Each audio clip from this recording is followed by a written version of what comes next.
Un narcoescándalo internacional. Eso es lo que se ha generado por las amenazas en Perú por parte del grupo de narcotraficantes Los Gallegos, que salieron del grupo venezolano narco el Tren de Aragua, en contra de la población luego de, podríamos decir, la molestia ciudadana y la violencia que se ha dado en contra de los venezolanos y también grupos criminales que cobraban extorsiones en la capital de ese país, Lima. Pero ¿cómo esto se vincula a Chile? Porque este grupo que está haciendo las amenazas con armamento militar y sacaron un comunicado, un video bastante amenazante en contra de la población peruana, tienen su base en Chile, particularmente en Arica, en donde hemos visto que las autoridades chilenas no actúan realmente, simultáneamente que en los casos donde ha habido complicidad con los narcos los están dejando libres, lo que lleva a mostrar que hay un poder judicial completamente corrupto, y ante cuestionamientos por el alza de la inseguridad, la respuesta del gobierno es que hay que tener cuidado por el tema de los derechos humanos y por lo tanto no se puede actuar con tanta dureza. Todo eso lo vemos a continuación.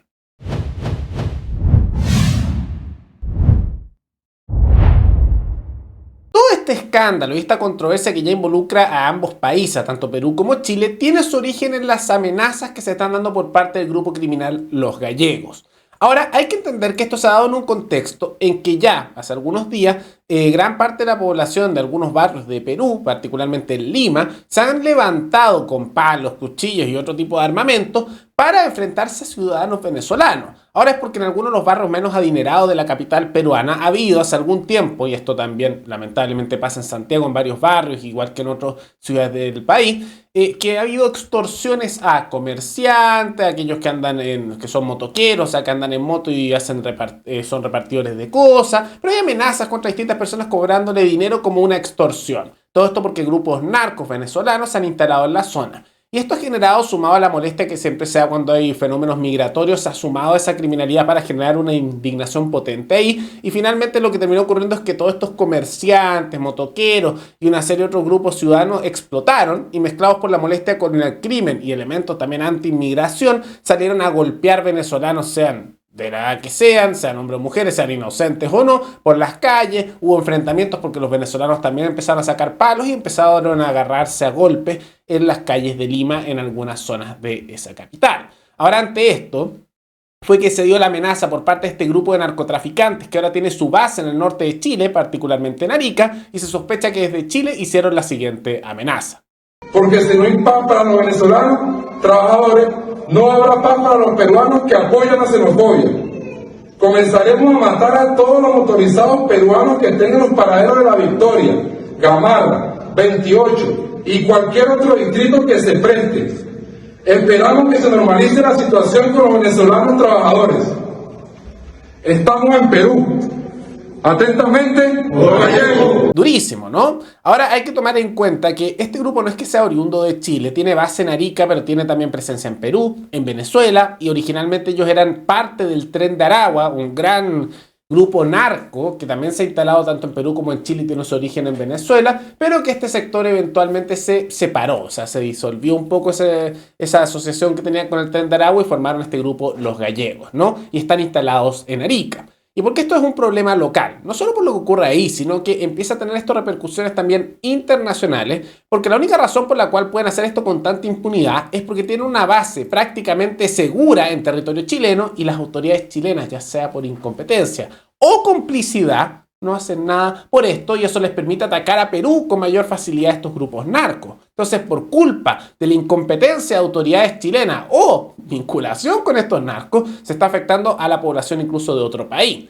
Ahora, ¿por qué pasa esto? Porque Arica ya tiene muchos casos de sicariatos, secuestros, homicidios permanentes, zonas tomadas por los narcos, y por lo mismo se ve que eso va empeorando. No ha habido mucha respuesta. Y cuando hubo un caso en el cual se está investigando a varias figuras de Los Gallegos y que se había logrado gracias a infiltrados de la PDI y otras policías que se habían metido en el grupo y habrían logrado desbaratar gran parte de su organización, eso era con el secreto de mantener callado quiénes eran estos infiltrados que habían logrado de manera secreta y arriesgando su vida obtener esa información. Pero recordemos que hubo un escándalo hace no mucho, eso solo hace unas pocas semanas, donde un juez de la Corte de Apelaciones que estaba ahí permitió que a peticiones de la defensa de los narcos, que eran defensores públicos además, todo eso financiado con nuestro dinero, se revelara los nombres y las identidades secretas de estos que se habían infiltrado ahí, todo para tener un juicio transparente para los narcos. Ahora, como se imaginarán, cualquier país del mundo, aquellos que se infiltran en organizaciones criminales, no hay que revelar su identidad, y muchas veces no se revela, porque pones en riesgo su vida, porque arriesgaron su vida para obtener esa información. Pero la información se dio, ¿no? Y se consideró que esto era un acto arbitrario, pero después ya se había hecho, ¿no? Finalmente, a este juez que estaba presente en esto, finalmente no le pasó nada, ¿no? Maravilloso, ¿no? Eso es lo que se dio. Y esto fue muy criticado por la prensa. Pero lo otro que se ha visto es que tampoco hubo consecuencias, no solo para el juez que hizo esto, que sigue trabajando como si nada, sino que también para los defensores penales públicos, aquellos pagados con nuestros impuestos que estaban defendiendo a los narcos, por pedir eso que no tenía ningún sentido, tampoco les pasó nada. ¿Se ven cómo hay complicidad? Los tribunales no hacen nada. Cómplices con los narcos, ya sea por incompetencia o por ser parte de, yo creo que es más parte de, ¿no? Está todo corrupto el Poder Judicial y al final nadie se condena a nada y esperan que pase un tiempo para hacerlo, porque esto fue mucha noticia hace un poco más de un mes. Pero ahora nadie está hablando demasiado de este escándalo y nadie se acuerda mucho de esos casos. Y al juez que los liberó ¿no? y el juez que permitió que se dieran las entidades no le pasó nada. Y a los defensores públicos de los narcos tampoco les pasó nada. Todos quedaron como inocentes. En un mes. Esperaron un mes que pasara de tiempo y después no condenaron a nadie, ¿no? ¿Se dan cuenta lo podrido que está el Poder Judicial y por lo cual hay que reformarlo profundamente? Por lo cual hay que romper, quebrar ese monopolio estatal de la institución y permitir una participación ciudadana directa y una competencia con respecto a eso por parte de organizaciones particulares, porque la Organización Estatal de Justicia no hace justicia, encubre casos y lo que se ve es una complicidad enorme y corrupción sistemática, es evidente, ¿no? Y ante esto no es solo el problema de la justicia, sino de la seguridad y las policías. Y ante esto, hubo una entrevista por parte de José Antonio Neme a Camila Vallejo, vocera de gobierno y militante del Partido Comunista, y le consultaron un poco de esto. Y por un lado, Camila Vallejo empieza a empujar de que el problema es que no han desarmado suficiente a la población civil, y Neme le compra un poco el discurso, que es una idea nefasta, vamos a ver por qué, pero simultáneamente ella defendió que, bueno, por los derechos humanos tampoco se puede ser tan duro, etc. Tenemos que lograr un sano equilibrio en esto, ¿ya? Ni decir las policías no pueden actuar porque han habido violación al generalizar los derechos humanos, que no son menores, o sea, es algo grave que hemos vivido como país, y tampoco decir vayan a reventar cualquier cosa, porque eso también es complejo, ¿cierto? Entonces tenemos que tener una policía que funcione, que esté legitimada, que actúe, porque los protocolos hemos revisado, hemos actualizado los protocolos, ha habido un avance en eso, y el respeto siempre a los derechos humanos, porque al final nosotros queremos evitar que hayan personas muertas, sea quien sea policía, sea civil. Hemos sido como muy cautelosos porque a veces, claro, uno se adelanta y las redes sociales presionan para eso, claro, ¿cierto? No, yo entiendo, la opinión lo que pasa es que pública. cuando uno transgrede la ley, cuando uno es un delincuente y transgrede la ley, todas las vidas humanas son importantes, yo estoy de acuerdo, hay derechos humanos que son inalienables, aunque uno sea delincuente, yo lo entiendo. Pero cuando uno transgrede la ley y pone en riesgo con esa acción la vida de un tercero, tendrá que tenerse las consecuencias, ministra. Todo eso fue en el contexto de la entrevista donde decía que el enfoque principal del gobierno, Camila Vallejo, y Neme le compraba todo el discurso, era que había que desarmar más a la población. Curioso, porque en realidad no ha pasado eso de manera positiva. Lo que ha terminado ocurriendo es que sí, con el paso de los años, esto con Piñera, con Bachelet y ahora con Boric intentaron una cancelación total de la presencia de armas a civiles, se ha ido desarmando cada vez más a la población chilena. Incluso a comienzos del siglo XX había incluso las llamadas milicias ciudadanas, milicias republicanas, que al final eran incluso grupos de ciudadanos que de tiro y que incluso en la guerra del Pacífico participaron y ayudaron a ganar esa guerra. Se fueron disolviendo con Alessandri, con Ibáñez del Campo, y desde entonces siempre ha ido disminuyendo la presencia de armas en la población. Pero donde más hemos visto eso en las últimas décadas. Y curiosamente, no se da el resultado que ellos dicen que pasan, porque a medida que más han desarmado a la población, más ha aumentado el crimen. Y tiene toda la lógica, porque ¿quiénes son los que son lo suficientemente inocentes, yo podría decir ingenuos, en hacerle caso a los políticos, que son parásitos de la sociedad y que viven a costa nuestra, en desarmarse? Los que cumplen la ley, los que no iban a hacer problema, ellos son los que van a hacer caso.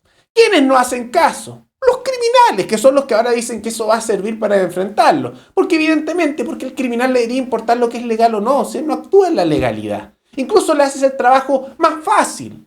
Porque ya tienes a la población civil desarmada y los criminales siguen armados porque ¿por qué le harían caso al gobierno? Y con todos estos casos de tráfico de armas que se dan por parte del ejército y carabineros, que se descubre cada cierto tiempo que hay tráfico. Armas que ingresan por la frontera de manera ilegal, a veces desde el sector argentino o principalmente del boliviano. Y sumado a eso también el armamento militar, que otra puede que también se vengan en estos cargamentos que no se investigan mucho en los puertos, donde solo un 5%, y eso solo en Chile porque complicidad, se analiza lo que está al interior de los cargamentos de los puertos. Bueno, inevitablemente, ¿qué pasa? Criminales más armados, ciudadanos desarmados. Y consecuencia, aumenta la criminalidad, porque ni siquiera el ciudadano común y corriente tiene los medios para defenderse a sí mismo, a su familia, a su negocio, su trabajo, su comunidad. Y lo que queda es subordinado a esos grupos anarcos que están mucho más armados que él. Es una vergüenza.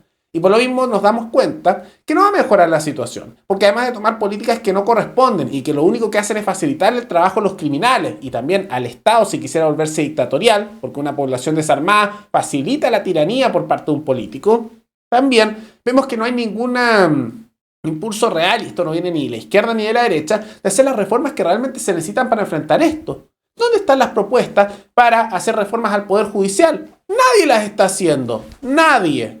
Y están en el Congreso, de izquierda, derecha, de centro, podrían presentar una reforma constitucional para hacer eso. Nadie se atreve a tocar al Poder Judicial. ¿Dónde están las peticiones para sanciones más duras por estos delitos? Nadie. ¿Dónde están los tratados para intentar colaborar con países vecinos que están con estos mismos problemas para colaborar? Nada.